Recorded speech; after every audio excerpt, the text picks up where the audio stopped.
Lily, you're so lucky. Look at the wealth you married into. Your husband is perfect. I know, it's like a dream. She thought her best friend was living the dream life, a rich husband, a perfect home. She became jealous and envy made her take her place. At that moment she discovered too late the deep secret her friend had been hiding all along. Before everything fell apart, before the bruises and the silence and the regret, there were two little girls running barefoot through a noisy compound in Surulere. Lily and Vanessa grew up side by side, like two branches from the same tree. Their mothers sold food in the same market. Their fathers argued about football every weekend.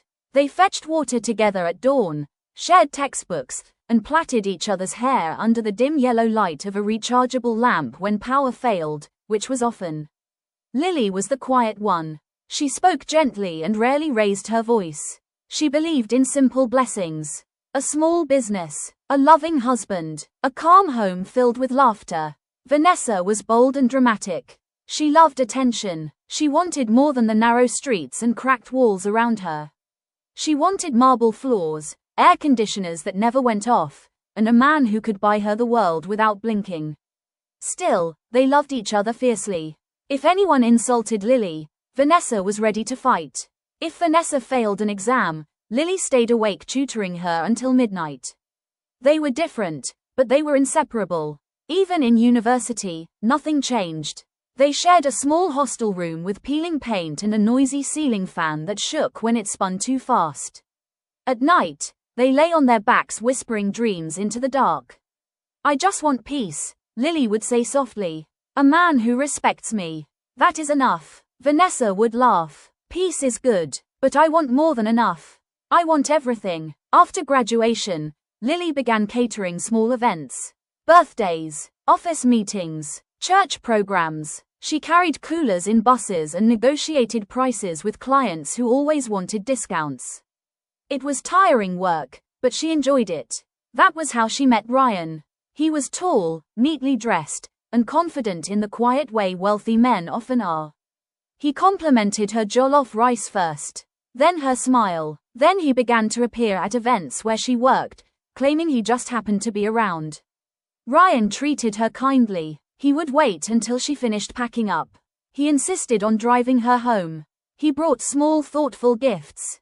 Perfume, a cookbook, a new mixer when her old one broke. Lily felt chosen, special, blessed. When she introduced him to Vanessa, her friends squealed and hugged her.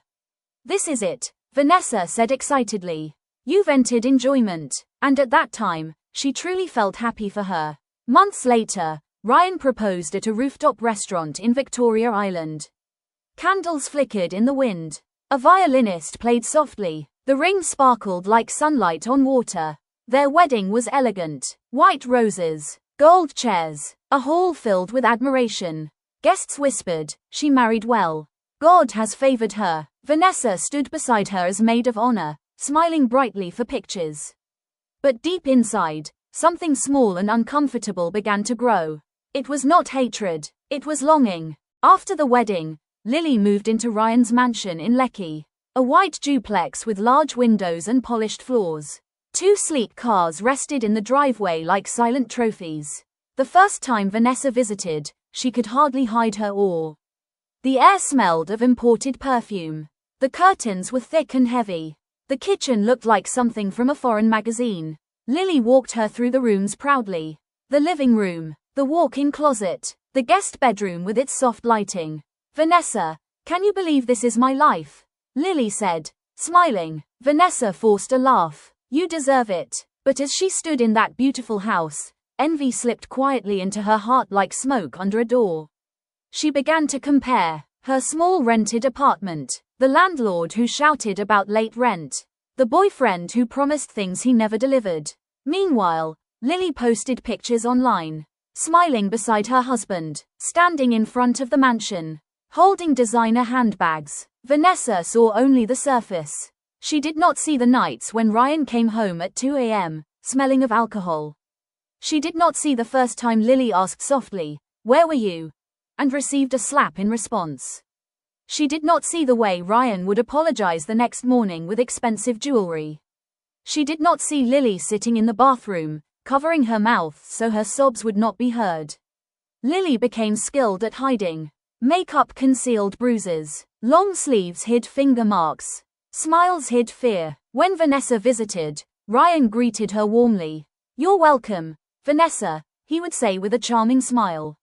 She admired him openly. "Ryan, you treat Lily so well," she would gush. Lily would sit quietly, her heart pounding, hoping her friend would not notice the slight swelling near her jaw.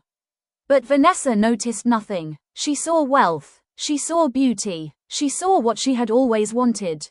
At night, she lay awake imagining herself in that house, in that wardrobe, in that marriage. She told herself she would never complain if she had such a husband.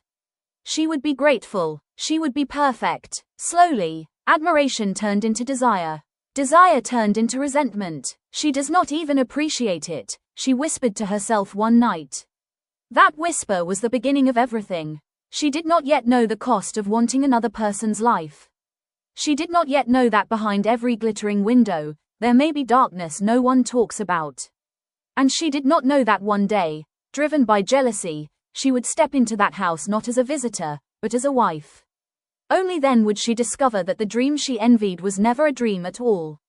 At first, Vanessa told herself it was harmless. It was normal to admire your best friend's success. It was natural to wish your own life would improve. She repeated those thoughts like a prayer, trying to silence the uncomfortable voice inside her. But admiration has a strange way of shifting shape when left unchecked.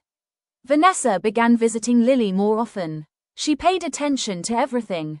The sparkle of the chandelier, the softness of the leather sofa, the quiet hum of the generator that never seemed to fail. She inhaled the scent of imported perfumes lined neatly on Lily's dresser. Each visit left her restless. She started dressing differently whenever she went to the mansion. Fitted dresses, carefully styled hair, a light touch of perfume that lingered in the air. She laughed a little louder when Ryan made jokes. She praised him constantly. "Ryan, you work so hard. Ryan, Lily is lucky to have you.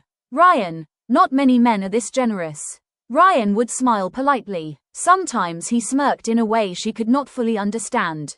It was not affection. It was not interest. It was something else. Something calculating. Lily, meanwhile, was fighting silent battles. The abuse had grown worse. Ryan's temper became unpredictable. He snapped over small things. The wrong meal, a misplaced remote, a simple question. One night, he accused her of disrespect for answering a phone call too slowly. The slap left a clear mark across her cheek. The next morning, he bought her diamond earrings. "You know I love you," he whispered. Lily nodded, forcing a smile. She no longer knew whether she believed him. She considered telling Vanessa many times. The words would rise to her throat and then die there. Shame is a powerful prison. She felt embarrassed that the life everyone admired was cracking behind closed doors. Vanessa continued to see only the surface. At night, lying in her small apartment, she scrolled through Lily's pictures online. Smiling faces, luxury vacations, romantic captions. Vanessa compared them to her own reality. Her unreliable boyfriend who borrowed money and never paid it back. Her landlord's threats. Her constant financial stress. Bitterness began to bloom. "She doesn't even understand how blessed she is," Vanessa muttered to herself one evening. The thought repeated itself again and again until it felt like truth. The breaking point came during a dinner at the mansion. Vanessa had dressed in a sleek red gown. She arrived glowing with confidence. Ryan complimented her appearance. "You look different tonight," he said casually. Her heart fluttered. Throughout dinner, she leaned slightly closer when speaking to him. She laughed at everything he said. She brushed imaginary dust from her dress and adjusted her necklace slowly, aware of his eyes on her. But something unexpected happened. Ryan barely reacted. His attention drifted. He seemed bored. When Vanessa left that night, humiliation burned inside her. She had believed she could easily take Lily's place if she tried. That she was more exciting, more deserving. Instead, she felt invisible. For 4 nights, she barely slept. Her mind replayed scenes over and over. Lily walking through that mansion. Lily wearing expensive jewelry. Lily sleeping in a king-sized bed. I would appreciate it more, Vanessa whispered into the darkness. I would never complain. The thought slowly turned into a dangerous conclusion. If he were mine, things would be better. Jealousy can twist logic until wrong feels justified. Vanessa began searching for solutions. Not advice from friends, not hard work, not patience, something faster. Someone told her about a man on the outskirts of the city. A spiritualist known for powerful charms. A man who could influence hearts and rewrite destinies. At first, she laughed at the idea. Then she considered it seriously. The more she imagined Lily's life, the more desperate she became. She convinced herself that fate had made a mistake. That she, not Lily, was meant to live in that mansion. One humid evening, driven by obsession, she took a taxi to the edge of town. The shrine was hidden behind tall trees. Smoke drifted from inside. The air smelled of burnt herbs. The old man sitting there had calm, watchful eyes. "Why have you come?" he asked quietly. Vanessa's throat felt dry, but her desire was stronger than her fear. "I want Ryan," she said. "I want him to leave his wife and love only me." The man studied her face for a long moment. "This kind of work binds lives together," he said slowly. "If I do it, you must stay with him forever. No matter what he becomes. Even if he hurts you. It cannot be undone." His words hung in the air like a warning bell. For a brief second, doubt flickered in her chest. Then envy spoke louder. "I accept," she replied firmly. The ritual began. Red thread was tied. Words were chanted softly. Ryan's name was written and placed inside a small clay container. Smoke thickened the room. Vanessa felt a strange chill pass through her body. A sense of power, a sense of victory. When the ritual ended, the old man wrapped the charm carefully. "It will be thrown into the river tonight," he said. "After that, there is no turning back." Vanessa nodded eagerly. She left the shrine believing she had secured her future. She did not realize she had just locked herself inside a door that had no key. Back at the mansion, Lily sat alone in the dark, unaware that both her marriage and her friendship were about to shatter. Two women were walking toward the same destiny. One was running from pain. The other was running toward it. The change came quietly. At first, it was small. Ryan stopped smiling at Lily the way he used to. His voice became sharp, impatient. He avoided her eyes at breakfast. He slept facing the wall at night. Then the coldness grew heavier. He began picking fights over nothing. The tea was too sweet. The curtains were not drawn properly. She spoke too softly. She spoke too loudly. Lily felt as if she was walking on thin glass inside her own home. Within 2 weeks of Vanessa's visit to the shrine, Ryan exploded. "I am tired of you," he said one morning, his voice flat and distant. Lily stood frozen in the middle of the living room. "What did I do?" she asked softly. He did not answer. He ordered the driver to pack her things. Her clothes were thrown into suitcases. Her shoes were pushed into boxes carelessly. By afternoon, her bags were sitting outside the front gate. The white duplex that once looked like a dream now felt like a stranger's house. Ryan shut the door in her face. Just like that, her marriage was over. Lily stood there for a long time, staring at the closed gate. Her neighbors watched from a distance. She could feel their curiosity, their whispers. She carried her bags back to her mother's small house, her head bowed in shame. She did not explain the truth. She simply said, "It did not work." Meanwhile, Vanessa waited. Her heart pounded every time her phone buzzed. 3 days after Lily was sent away, Ryan called her. "Come over," he said. There was no warmth in his voice. No affection, just urgency. Vanessa's hands trembled as she prepared. She wore her best dress. She styled her hair carefully. She practiced smiling in the mirror. This was the moment she had prayed for. When she stepped into the mansion, the air felt different. Colder, heavier. Ryan looked at her in a way he never had before. His gaze was intense, almost unsettling. "You've always understood me better," he said casually. Vanessa's chest swelled with triumph. Within a week, their relationship moved quickly. Faster than it should have. Ryan announced that he would marry her quietly. No grand wedding, no celebration. Vanessa did not care. She had won. She moved into the same bedroom Lily once decorated with care. She hung her clothes in the same wardrobe. She walked across the same polished floors. But something felt wrong. The first sign came on the third night. She asked for the Wi-Fi password, laughing lightly. Ryan's expression darkened instantly. "You ask too many questions," he snapped. Before she could react, his hand struck her face. The sound echoed in the room. Vanessa stumbled back, stunned. He did not apologize. He did not bring jewelry the next morning. He acted as if nothing had happened. Vanessa told herself it was stress. Adjustment. Marriage can be difficult at first. But the second beating came 2 days later. She questioned why he came home late. He shoved her against the wall. The third came when she answered a phone call from a male colleague. This time, he dragged her across the living room. There were no gifts, no gentle words afterward, only silence. Fear began to replace excitement. Vanessa tried to leave once. She packed a small bag quietly and walked toward the gate. Suddenly, a sharp pain shot through her chest. It felt like invisible hands squeezing her heart. She collapsed to the floor, gasping for air. The pain eased only when she turned back toward the house. Terror filled her. The herbalist's warning echoed in her mind. "You must stay with him forever." The truth hit her like cold water. She was bound. The mansion no longer looked glamorous. It felt like a cage with golden bars. Ryan's behavior grew worse. He insulted her openly. He mocked her in front of staff. He accused her of imaginary offenses. One afternoon, in a burst of anger, he slapped her in front of the security guard. No one moved to help her. She saw pity in their eyes. But no one dared speak. The man she once envied had not changed. She had simply taken Lily's place in the same storm.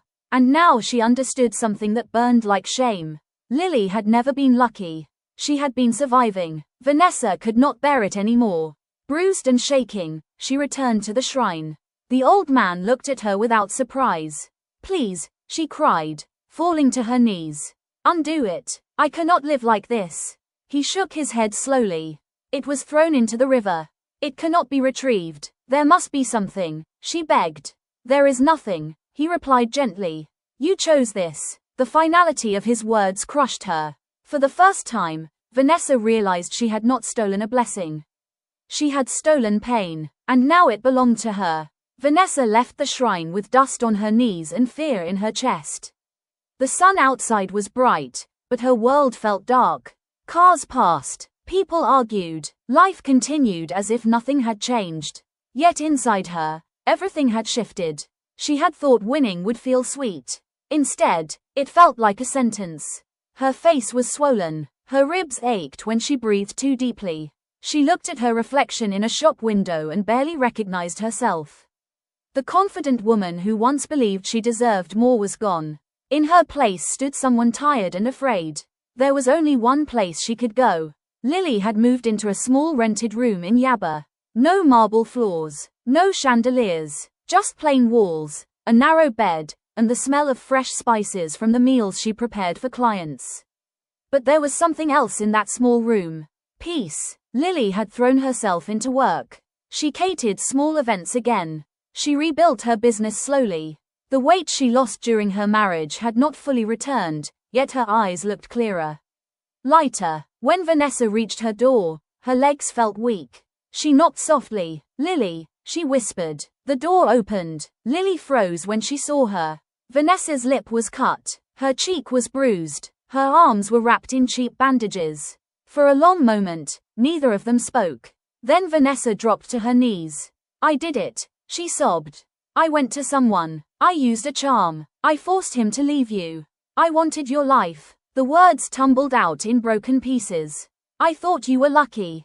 I thought you didn't deserve it. I thought I would treat him better. I was wrong." Tears streamed down her face. "He beats me every day," she whispered. "I can't leave. If I try, I feel like I will die." Lily listened quietly. The pain in her eyes was deep, but it was calm. Not explosive, not dramatic. When Vanessa finished, silence filled the small room. Finally, Lily spoke. "I forgive you." The words were simple. Vanessa cried harder, relief flooding through her. But Lily continued. "I forgive you, but we can never be what we were." Vanessa's sobbing slowed. You broke something that cannot be repaired. You did not just take my husband. You broke trust. Her voice did not rise. It did not shake. It carried quiet certainty. I will not hate you. I will not curse you. But I cannot walk beside you anymore. Forgiveness came. Friendship did not. Vanessa felt the truth of that like a door closing forever. Lily helped her stand. She offered water. She did not hug her. That absence hurt more than any slap. Vanessa left the small room understanding something she had never understood before. Peace was not loud. It did not shine. It did not need marble floors to exist. And she had traded it for an illusion. She returned to the mansion because she had no choice. The front door was open. Music was blasting inside. Laughter echoed through the hallway. Ryan was hosting a party. Women in short dresses moved around him. Friends smoked and drank in the living room. When he saw Vanessa standing at the entrance, bruised and tired, he did not ask where she had been. He simply pointed toward the kitchen. Serve my guests. Her heart sank. She carried trays of drinks with shaking hands. Men stared at her face. Some whispered. Some laughed quietly. Is this not the new wife? One of them murmured. Ryan pulled another woman close in front of everyone. He did not hide it. Vanessa felt humiliation burn through her like fire. When she accidentally dropped a glass, the room went silent. Ryan slapped her so hard she fell to the floor. No one moved. She lay there for a second, staring at the polished marble tiles she once admired. From far away, the mansion still looked beautiful. Inside, it was a prison. Later that night, when the guests had left and the music had stopped, Vanessa cleaned broken glass from the floor. Her hands trembled. She understood fully now. She had not stolen happiness. She had stolen suffering, and because of her choice, she would live inside it. Across the city, Lily prepared meals for a small engagement party. She laughed gently with her customers. She returned to her quiet room and slept without fear of footsteps in the hallway. She no longer wore expensive jewelry. She no longer lived in a mansion. But she could breathe, and that was worth more than gold. Vanessa lay awake in the grand bedroom that once looked like a dream.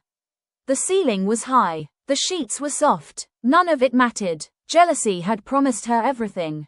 It had delivered a cage. And now she understood the truth too late. Not every shining life is a blessing. Not every perfect home holds peace. Sometimes the greatest wealth is the quiet safety we take for granted.